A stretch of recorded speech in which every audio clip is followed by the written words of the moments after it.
Subscribe करें Rajasthan GK को, साथ ही साथ बेल के आइकन पे क्लिक करना ना भूलें, क्योंकि बेल बजेगी तो आपको नई वीडियो की अपडेट मिलेगी। नमस्कार मित्रों, राजस्थान जीके ट्रिक्स में आप सभी का स्वागत है। आज का हमारा टॉपिक है विभिन्न मनोरोग और उनके मनोवैज्ञानिक नाम।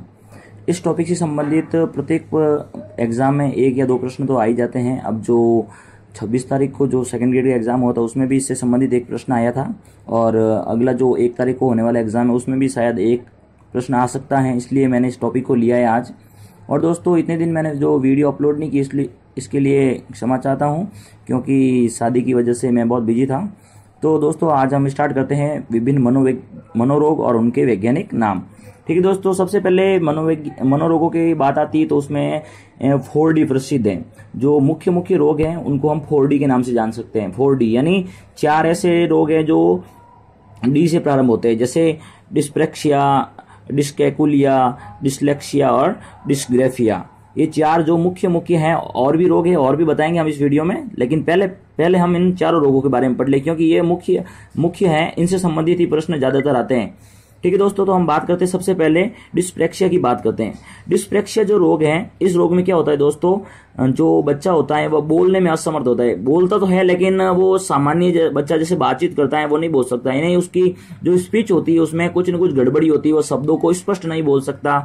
जब शब्दों को स्पष्ट नहीं बोल सकता तो इसका मतलब उसमें डिस्प्रेक्सिया नाम का मनोरोग है। उस डिस्प्रेक्सिया नाम के मनोरोग की वजह से वह च को स बोल देता है, या फिर यानी कि शब्दों का शुद्ध उच्चारण नहीं कर सकता। ठीक है दोस्तों, अब हम आगे की बात करते हैं डिस्कैकुलिया।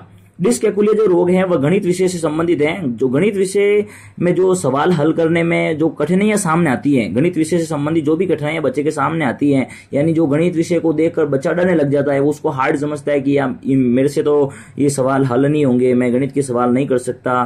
तो ये जो बात आती है यह डिस्कैकुलिया रोग से ही आती है, यानी गणित को देखकर डर लगना, यानी हम गणित के सवाल हल नहीं कर सकते, ये मानसिक धारणा बन जाती है। तो ये इस डिस्कैकुलिया रोग के कारण ही बनती है। ठीक है दोस्तों, तो अगला जो हमारा रोग है डिसलेक्सिया। ये रोग अभी सेकंड ग्रेड में आया था, 26 को हुई थी, 26 अप्रैल को जो एग्जाम हुआ था उसमें आया था फर्स्ट ग्रुप वालों के डिसलेक्सिया रोग। ये डिसलेक्सिया रोग होता है दोस्तों पठन के बारे में।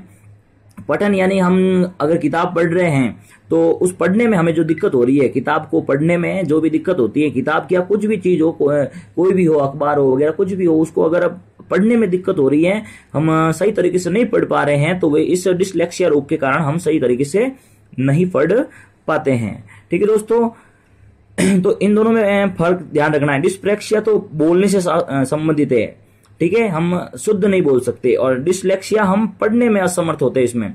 अगला है दोस्तों डिस्ग्राफिया। डिस्ग्राफिया होता है लिखने से संबंधित, यानी बच्चा जब लिखता है तो वो शुद्ध नहीं लिख सकता और लिखने में उसको कठिनाई होती है। लिखने में कठिनाई जो होती है बच्चे को डिस्ग्राफिया नामक रोग के कारण होती है। डिस्ग्राफिया रोग के कारण लिखने में कठिनाई होती है।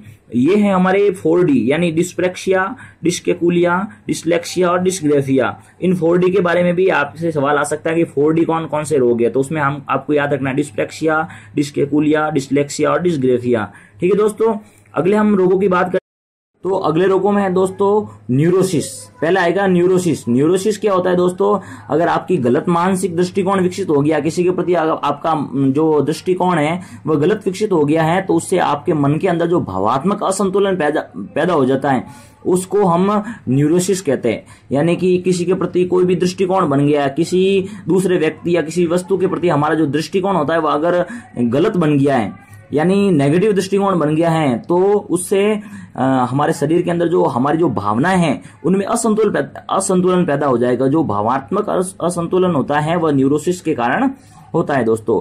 अगला है साइकोपैथ। अगला रोग कौन सा है दोस्तों, हमारे साइकोपैथ। ये साइकोपैथ होता है अपराधी मानसिकता वाले बालक होते हैं। जो अपराधी मानसिकता वाले बालक होते हैं या अपराधी मानसिकता वाले जो भी व्यक्ति होते हैं, यानी कि जो अपराध सहज रूप से अपराध कर लेते हैं, अपराध करने के पहले सोचते नहीं है, उन सभी व्यक्तियों के अंदर साइकोपैथ नाम का जो मनोरोग है वह पाया जाता है। साइकोपैथ मनोरोग अपराधी मानसिकता वाले व्यक्तियों के लिए होता है। अगला जो है हमारा दोस्तों साइकोसोमेटिक। साइकोसोमेटिक नाम का जो रोग है मन शारीरिक बीमारियों से होता है। जो साइकोसोमेटिक रोग है वह मन शारीरिक बीमारियों जो मन शारीरिक बीमारियां होती है जितने भी, उन सभी को हम अगर मनोविज्ञान की भाषा में कहे तो साइकोसोमेटिक कहेंगे। ठीक है दोस्तों, अगला आता है साइकोसिस। साइकोसिस का सीधा सा अर्थ है पागलपन। जो पागल होता है, पागल व्यक्ति होता है, उसके अंदर जो पागलपन विकसित होता है वह साइकोसिस नामक रोग के कारण वह पागल हो जाता है, यानी उसकी जो मस्तिष्क है वह सही तरीके से काम नहीं करता है। अगला आता है दोस्तों मेंटल रिटायर्ड।